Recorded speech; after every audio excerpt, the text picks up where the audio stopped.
Jóvenes, buenos días. En esta oportunidad vamos a hablar sobre la clase de asma.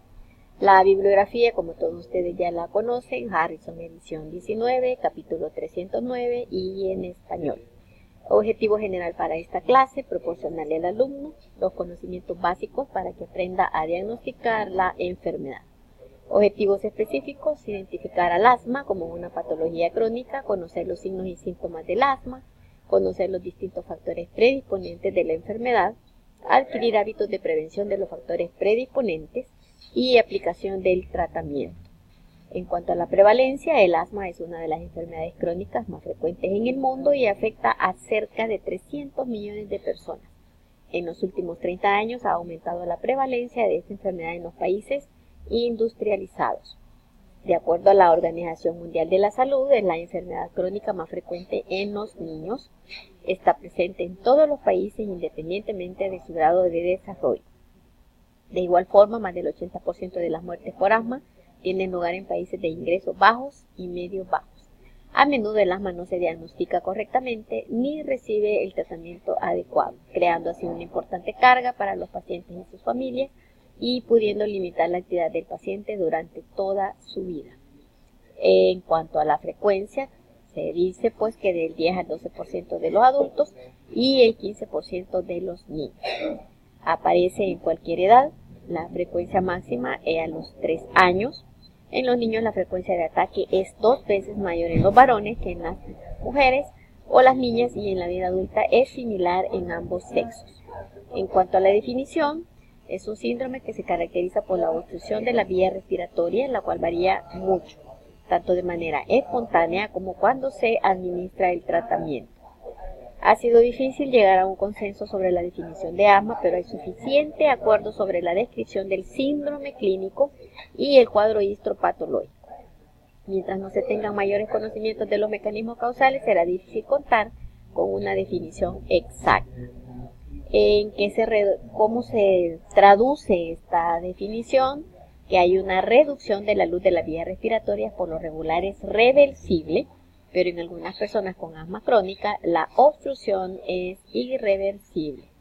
Esta es una imagen histopatológica de un bronquio en donde nosotros podemos leer pues que hay un tapón de moco con células inflamatorias atrapadas, lo cual ocasiona metaplasia de las células caliciformes. Hay un infiltrado con células inflamatorias en la submucosa, engrosamiento de la membrana basal, engrosamiento de músculo liso en vías respiratorias y, como pueden ver ustedes alrededor, es el parénquima pulmonar. En esta lámina lo que nosotros queremos recalcar es cómo el proceso inflamatorio edematoso va cerrando el paso del aire por el bronquio, lo cual se manifiesta en lo que posteriormente el paciente consulta. Tenemos factores de riesgo desencadenantes. Ya habíamos mencionado que es un trastorno heterogéneo en el que guardan relación mutuos factores genéticos y ambientales. La atopia es el principal factor de riesgo para padecer asma, y las personas no atópicas tienen un riesgo muy bajo de presentar la enfermedad. Los asmáticos por lo común padecen otras enfermedades atópicas, en particular rinitis alérgica, que puede identificarse en más del 80% de ellos, y dermatitis atópica o eczema. Aquí hay que aclarar que una buena historia clínica pues nos ayuda mucho al diagnóstico.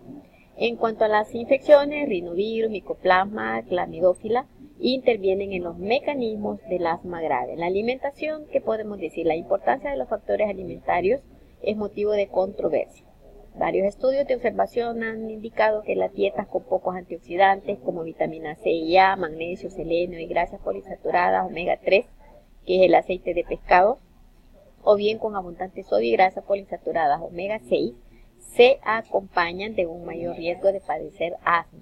Esto es importante indagarlo a la hora de que hacemos una buena historia clínica en cuanto a los hábitos de los pacientes.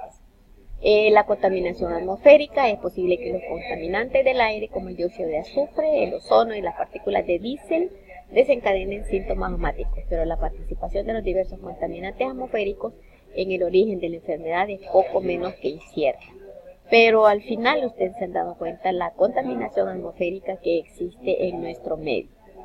En cuanto a los alergenos, son inhalados, son los elementos desencadenantes más comunes de las manifestaciones asmáticas. La exposición laboral, el asma de origen laboral es relativamente frecuente y puede afectar incluso a 10% de adultos jóvenes. Se han identificado más de 300 elementos sensibilizantes, sustancias como el diisocianato de tolueno, el anhídrido trimetílico, que provocan sensibilización independiente de la atopia. La obesidad. El asma aparece con mayor frecuencia en obesos, con un índice de masa corporal mayor de 30 kilogramos por metro cuadrado y suele ser más difícil de controlar. Otros factores, se ha dicho que hay muchos factores que intervienen en la etiología del asma, como la menor edad de la gestante, la duración de la lactancia, la prematurez y el bajo peso al nacer, así como la inactividad. También se ha detectado un vínculo con el consumo de paracetamol en la infancia que puede estar relacionado con el incremento del estrés oxidativo. En cuanto a la etiología, el asma es un trastorno heterogéneo en el que guardan relación mutua factores genéticos y ambientales. Ya lo habíamos mencionado y también se dice que participan ciertos factores de riesgo. En cuanto a los factores endógenos, que tenemos predisposición genética, atopia, la hipersensibilidad de las vías respiratorias, el género, todavía en motivo de discusión, etnia, obesidad, infecciones virales incipientes. En cuanto a los factores ambientales, alergenos en espacios techados, alergenos en espacios abiertos, sensibilizantes de origen laboral, el tabaquismo importante, pasivo-activo, infecciones de las vías respiratorias. Los elementos desencadenantes, lo hemos venido mencionando, los alergenos, infecciones virales de las vías respiratorias altas, virus sincitial respiratorio, bacterias como micoplasma, ejercicio de hiperventilación, aire frío, dióxido de azufre, gases irritantes, fármacos. Entre los fármacos es importante a la hora de historiar a los pacientes como indagar el uso de los bloqueadores, el ácido acetilsalicílico, el estrés que los pacientes pudiesen estar viviendo en un momento determinado, el contacto con los irritantes como los aerosoles domésticos, humos, pinturas y todo lo que conocemos a nuestro alrededor. ¿Qué podemos decir del asma intrínseca? Una pequeña proporción de los asmáticos, cerca del 10%, tiene resultados negativos en las pruebas cutáneas a alergenos inhalados comunes y concentraciones séricas normales de IG. Estos pacientes con asma no atópica o intrínseca por lo regular muestran la enfermedad en una época ulterior, o sea, asma del adulto, y con antecedentes de pólipos nasales o y algunos son sensibles al uso del ácido acetilsalicílico. En esta fotografía definitivamente estamos haciendo un resumen de todo lo que ya hemos mencionado y los factores desencadenantes de un ataque de asma. También el contacto con las mascotas, que mucho llama la atención a los niños, son factores desencadenantes. En cuanto a la fisiopatología, se acompaña de inflamación crónica específica de la mucosa de las vías respiratorias bajas. Una de las finalidades del tratamiento es atenuar dicha inflamación. En cuanto a patología, el cuadro histopatológico del asma se conoce gracias a la exploración de los pulmones en las necropsias de individuos que fallecieron por esta enfermedad y también biopsias bronquiales de individuos con asma leve. La mucosa respiratoria es infiltrada por eosinófilos, linfocitos T activados y activación de los mastocitos de la mucosa. En esta otra gráfica, definitivamente lo que queremos recalcar pues son los diferentes alergenos, sensibilizantes, virus, contaminantes del aire, que es lo que provocan una inflamación de las vías respiratorias de los asmáticos y lo que va a llegar a dar una hiperreactividad de síntomas de las vías respiratorias, traducidos en inflamación, bronquitis y por lo tanto hiperreactividad de las vías respiratorias. Los síntomas característicos: tos, generalmente seca, sibilancia, sensación de opresión retroesternal, disnea. Tomemos en cuenta cuáles serían entonces los factores desencadenantes que lo hemos venido mencionando a lo largo de la clase: alergenos, ejercicio, aire, partículas sólidas.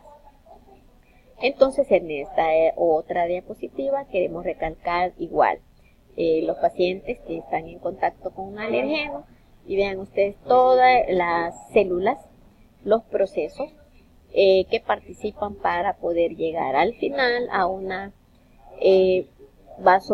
hipersecreción de moco, lo que hay hiperplasia, hay vasodilatación de nuevos vasos y al final se desencadena la broncoconstricción. hay un daño a nivel del músculo liso de la vía respiratoria. De igual forma, en esta otra diapositiva, vean ustedes cómo el contacto con los alergenos desencadena todo el daño que al final se traduce en hipersecreción de moco, en hiperplasia como broncoconstricción. Hablando de las células inflamatorias, aquí tenemos un listado grande de todos los procesos, de todas las células que pueden provocar inflamación a nivel del bronquio, todos los mediadores y cuáles son los efectos que ellos ocasionan. Veamos entonces, el broncoespasmo, hay exudado de plasma, secreción de moco, hiperreactividad de la mucosa bronquial y lo cual ocasiona cambios estructurales en la pared endobronquial y esto afecta a la musculatura. Veamos estas dos fotos, una comparación de ambas, una a la izquierda antes de un episodio de asma y a mi derecha después de un episodio de asma. Como vean ustedes, hay una vía aérea totalmente despejada, vemos los alvéolos, la vía aérea y el músculo completamente normal, un paso del aire que no tiene dificultad. ¿Qué pasa en un episodio de asma? Hay disminución del aire, las vías aéreas están inflamadas y el músculo pues está también contraído. La fisiopatología y la limitación del flujo de aire se debe sobre todo a la broncoconstricción, pero también contribuyen otros factores como, ya lo hemos mencionado, el edema de la pared bronquial, la congestión vascular, la obstrucción de la luz por secreción de moco, que es lo que ocasiona la sintomatología clásica en estos pacientes. Todo esto ocasiona una reducción del volumen expiratorio forzado en un segundo, que esto es traducido en una espirometría. La proporción entre el volumen expirado forzado y la capacidad expiratoria forzada también están disminuidas y por lo tanto se refleja también el flujo expiratorio máximo, que es el pico flujo, como un aumento de la resistencia de las vías respiratorias. Las manifestaciones clínicas características, sibilancia, dificultad respiratoria, opresión torácica y tos. En general, los cuales varían, esta sintomatología varía tanto espontáneamente como con tratamiento. Y las manifestaciones clínicas a menudo empeoran durante la noche. El paciente puede señalar dificultad para llenar de aire los pulmones, en algunos sujetos aumenta la producción de moco, que es espeso, pegajoso y difícil de expectorar. Con frecuencia se acompaña de hiperventilación y empleo de los músculos accesorios de la respiración. Y antes de las crisis a veces surgen algunos síntomas prodrómicos como prurito bajo la quijada, molestias interescapulares o un miedo inexplicable, sensación de muerte. Por eso es importante hacer un buen examen físico. Los signos físicos típicos son estertores roncantes en todo el tórax durante la inspiración y en gran medida durante la expiración, acompañados en ocasiones de hiperinsuflación. El diagnóstico, en general, el diagnóstico del asma se establece con base en los síntomas de obstrucción respiratoria variable e intermitente, pero suele confirmarse con estudios objetivos de la función pulmonar. La espirometría es una prueba de función pulmonar simple que permite confirmar la limitación del flujo de aire por la FEV1 reducida y la reducción del cociente FEV1 sobre capacidad vital forzada y el flujo expiratorio, el pico flujo. La reversibilidad se demuestra por un incremento del 12% cuando se usa el broncodilatador y 200 mililitros en el FEV1. 15 minutos después de inhalar un agonista beta 2 de acción breve, a la cabeza es salbutamol y en algunos pacientes. Ahora puede usarse también una prueba con glucocorticoides como la prednisona de 40 o 30 miligramos o prednisolona en un transcurso de 2 a 4 semanas. Entonces la espirometría es un registro de volumen-tiempo. Se realizan dos medidas, el volumen de gas expirado durante el primer segundo de la expiración, normal mayor de 80%, y el volumen total expirado, que es la capacidad vital forzada, normal mayor de 80%. Y la relación FEV1 sobre capacidad vital forzada, 70%. Estos valores son normales. En los pacientes asmáticos, estos valores están disminuidos. Acá tenemos una gráfica de lo que se ve en una espirometría. En vertical es el volumen, horizontal es el tiempo. Vemos tres gráficas, obstructivo, normal y restrictivo. Como en un paciente, el patrón obstructivo con asma es el que prevalece en la espirometría. Acá tenemos el área del hospital en la clínica 21, donde ahí se hacen las espirometrías. Otras pruebas que se mencionan, la plethysmografía corporal indica mayor resistencia de las vías respiratorias y a veces un incremento de la capacidad pulmonar total y el volumen residual. En nuestro medio no se realiza. La difusión de gases por lo regular es normal, pero en algunos enfermos aumenta un poco. La transferencia de gases tampoco no lo tenemos disponible en el Hospital Rosales. En cuanto a la sensibilidad de las vías respiratorias, lo habitual es medir la reactividad bronquial con un estímulo de metacolina o histamina, calculando la concentración estimulante que reduce en un 20% el FEV1. Este método rara vez es útil en la práctica clínica, pero se puede utilizar en el diagnóstico diferencial cuando los pacientes tienen como antecedente tos crónica y cuando hay duda en el diagnóstico de los casos con pruebas de la función pulmonar normal. Algunas veces se realizan pruebas ergonométricas o de esfuerzo para demostrar la broncoconstricción después del ejercicio. Las pruebas hematológicas, los estudios en sangre no suelen aportar datos útiles. En algunos pacientes se mide la IgE total en suero y además la IgE específica contra alérgenos inhalados. En cuanto a las pruebas cutáneas, las pruebas de punción para identificar a los alérgenos inhalados comunes como los ácaros domésticos del polvo, pelo de gato, polen de gramíneas arrojan resultados positivos en el asma alérgica y negativos en el asma intrínseca, pero no ayudan a establecer diagnóstico. Las respuestas cutáneas positivas ayudan a persuadir a la persona para que inicie las medidas necesarias para evitar los alergenos. En cuanto a la radiografía de tórax, la mayoría de pacientes, las radiografías de tórax son completamente normales, aunque en algunos pueden haber casos de hiperinflación pulmonar de forma bilateral. En algunos pacientes con exacerbaciones, definitivamente sí pueden haber complicaciones como un neumotórax. Y también nos sirve para descartar otras enfermedades como por ejemplo neumonías. Esta es una radiografía de tórax póstero anterior completamente normal. El diagnóstico diferencial, pues consideremos de los 12 a los 39 años, síndrome de tos crónica de vías aéreas altas, hiperventilación, difusión de cuerdas vocales, bronquiectasia, fibrosis quística, cardiopatía congénita, inhalación de cuerpo extraño. 40 años o más, difusión de cuerdas vocales, hiperventilación, enfermedad pulmonar obstructiva crónica, bronquiectasias, insuficiencia cardíaca congestiva, todo relacionada a medicamentos. Otras enfermedades a tomar en cuenta como diagnóstico diferencial, las neumonías eosinófilas, vasculitis generalizada que abarca el síndrome de Strauss y la poliarteritis nodosa. El tratamiento. El directo y la mayoría de los enfermos en la actualidad reciben un tratamiento eficaz e inocuo. Objetivos del tratamiento: síntomas crónicos mínimos, idealmente sin síntomas, incluso durante la noche, que hayan exacerbaciones mínimas, poco frecuentes, no acudir al servicio de urgencias, uso mínimo de agonistas beta 2 necesarios. Lo ideal es que no se necesite ninguna restricción de actividades ni tampoco el ejercicio, una variación circadiana del pico flujo mayor del 20%, un flujo expiratorio máximo casi normal, efectos secundarios mínimos de los fármacos.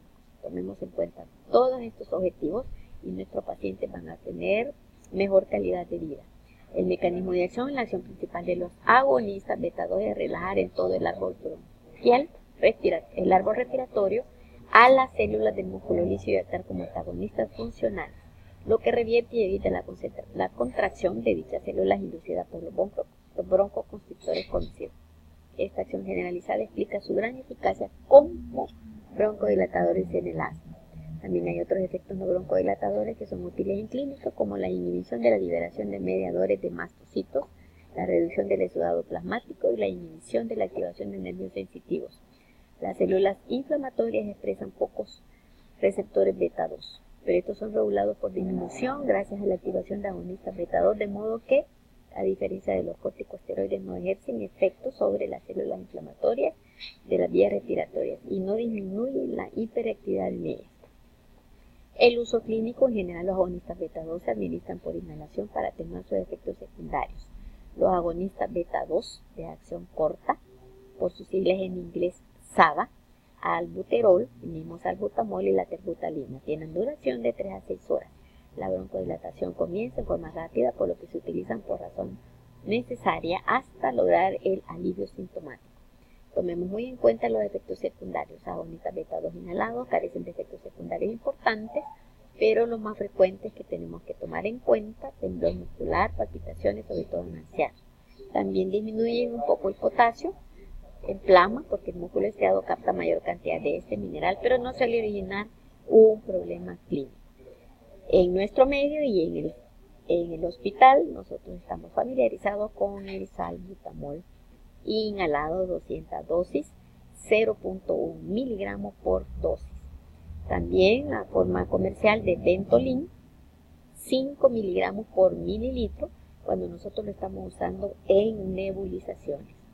Los anticolinérgicos, los antagonistas de los receptores muscarínicos, como el bromuro de hipatropio, evitan la broncoconstricción inducida por los nervios colinérgicos y la secreción de moco. Son mucho menos eficaces que los agonistas beta 2 como antiasmáticos, puesto que inhiben solo el componente reflejo colinérgico de la broncoconstricción. Tenemos entonces una presentación de bromuro de hipatropio para nebulización, en donde nosotros tenemos 250 microgramos por mililitro, el frasco con 20 mililitros. Y también en 10 mililitros encontramos 200 inhalaciones, 20 microgramos por dosis del bromuro de hipatropio nebulizado, y el segundo es nebulizado. Lo mismo tenemos la diclometasona, 250 microgramos, 200 aplicaciones. Estos están dentro de los tratamientos controladores, son los corticoides inhalados. Son con mucho los controladores más eficaces del asma y su empleo oportuno ha revolucionado el tratamiento antiasmático. ¿Qué pasa con los corticoides inhalados? Son los antiinflamatorios contra el asma más eficaces, porque disminuyen el número de células inflamatorias y también su activación en el árbol bronquial.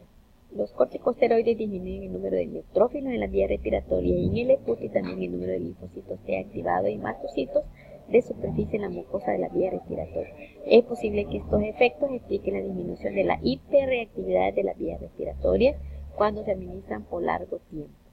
Tenemos algunas presentaciones que ustedes puedan revisarlas muy detenidamente. No me voy a detener en ellas, pero sí tenemos medicamentos como el salmeterol, el formoterol. Los asmáticos, en cuanto a la enseñanza o la educación que nosotros debemos proporcionar. Los asmáticos deben saber utilizar sus fármacos y conocer la diferencia entre un producto que alivia y otro que es controlador. Con la enseñanza se puede mejorar el cumplimiento del tratamiento, en particular con los corticosteroides inhalados. A todos los pacientes deben enseñar la forma correcta de usar sus inhaladores. En particular deben saber cómo identificar el agravamiento de su enfermedad y cómo aumentar su tratamiento. Se ha demostrado que los planes de acción entregados por escrito disminuyen las hospitalizaciones y las complicaciones en adultos y niños. Se recomienda en particular en sujetos con enfermedad inestable que muestran exacerbaciones frecuentes. La tiofilina se utiliza de manera generalizada como broncodilatador oral hace varios años, en especial por ser un fármaco barato. En la actualidad se ha dejado de utilizar por sus efectos secundarios tan frecuentes y por la aparición de los agonistas beta 2 inhalados, que son mucho más eficaces como broncodilatadores. El efecto broncodilatador proviene de la inhibición de la fosfodiesterasa en las células del músculo liso del árbol bronquial. Se aumenta la concentración de AMP cíclico, pero las dosis necesarias para producir broncodilatación suelen originar efectos secundarios mediados más bien por la inhibición de la fosfodiesterasa. En ocasiones la aminofilina se administra por goteo endovenoso lento en individuos con exacerbaciones graves resistentes a grandes dosis de agonistas beta 2 de acción breve. La dosis de teofilina con las que tienen concentraciones plasmáticas de 5 a 100 miligramos por litro tienen efectos aditivos a los de los corticosteroides inhalados y son en particular útiles en los individuos con asma grave. Los corticosteroides inhalados son con mucho los controladores más eficaces del asma y ayudan a combatir la enfermedad de cualquier gravedad y duración. Por lo común se aplican 2 veces al día, pero a veces son eficaces solo una vez en el caso de los síntomas no sean intensos. Estos fármacos mejoran de modo rápido los síntomas del asma y en cuestión de días mejoran la función pulmonar. En cuanto a los sistémicos, la hidrocortisona o metilprednisolona se administra por vía endovenosa para tratar el asma grave y aguda, aunque algunos estudios indican que los preparados orales tienen la misma eficacia y son los más fáciles de administrar. Se administra un ciclo de corticosteroides orales, por lo común prednisona o prednisolona, a razón de 30 a 45 miligramos una vez al día durante 5 a 10 días para combatir las exacerbaciones agudas de la enfermedad, y no es necesario disminuir de manera gradual. La dosis cerca del 1% de los asmáticos necesita dosis de sostén de los preparados orales, es necesario. Es importante fijar las dosis mínimas necesarias para mantener el control. Los efectos secundarios del uso prolongado de estos medicamentos son obesidad troncal, formación fácil de equimosis, osteoporosis, diabetes, hipertensión, úlceras gástricas, neuropatía proximal, depresión y cataratas. En cuanto a los antileucotrienos, los cistinil-leucotrienos son broncoconstrictores potentes que originan aumento de la permeabilidad capilar y aumentan la inflamación eosinófila por la activación de los receptores. Estos mediadores de la inflamación son producidos sobre todo por los mastocitos y en menor medida por los eosinófilos en el ano. Los antileucotrienos, montelukast y zafirlukast. Otro grupo de medicamentos, las cromonas, el cromolin y el nedocromil sódicos, son controladores de asma que al parecer inhiben la activación de los mastocitos y nervios sensitivos, y por ello logran bloquear el asma inducida por algún elemento desencadenante como el ejercicio y los síntomas inducidos por alergenos y dióxido de azufre. El tratamiento para reducir los esteroides con el fin de reducir la dosis necesaria de corticosteroides orales en personas con asma grave y efectos secundarios importantes, se han administrado varios tratamientos con inmunomoduladores. Se han utilizado con el Stefin, metotrexato, ciclosporina, azatioprina, sales de oro y gamma-globulina intravenosa, pero la verdad no se ha encontrado ninguno beneficios a largo plazo. Cada uno se acompaña de riesgos relativamente altos de ocasionar efectos secundarios. La anti-IgE, que es el omalizumab, es un anticuerpo bloqueador, es un anticirculante sin unirse a la IgE unida a la célula. De este modo inhibe las reacciones mediadas por IgE. Se ha demostrado que este tratamiento reduce el número de exacerbaciones en individuos con asma grave, mejora el control de la enfermedad. Sin embargo, su costo es alto. Otros tratamientos, solo para mencionarlo, la inmunoterapia, la acupuntura, quiropraxia, control de aspiración, tratamiento, pues realmente no se ha logrado que determinen un control completo del asma. Tratamientos futuros, ha sido difícil descubrir nuevos fármacos, en especial debido a que los corticosteroides y agonista beta 2 son muy eficaces en la mayoría de los asmáticos. Sin embargo, se necesita contar con nuevos tratamientos para los sujetos con asma resistente que muestran efectos secundarios con los corticosteroides administrados por vía sistémica, los antagonistas de mediadores específicos. Muchas gracias por su atención, y pues en su libro ahí está mucho más especificado que lo que yo les he mencionado en esta clase. Por su atención, muchas gracias.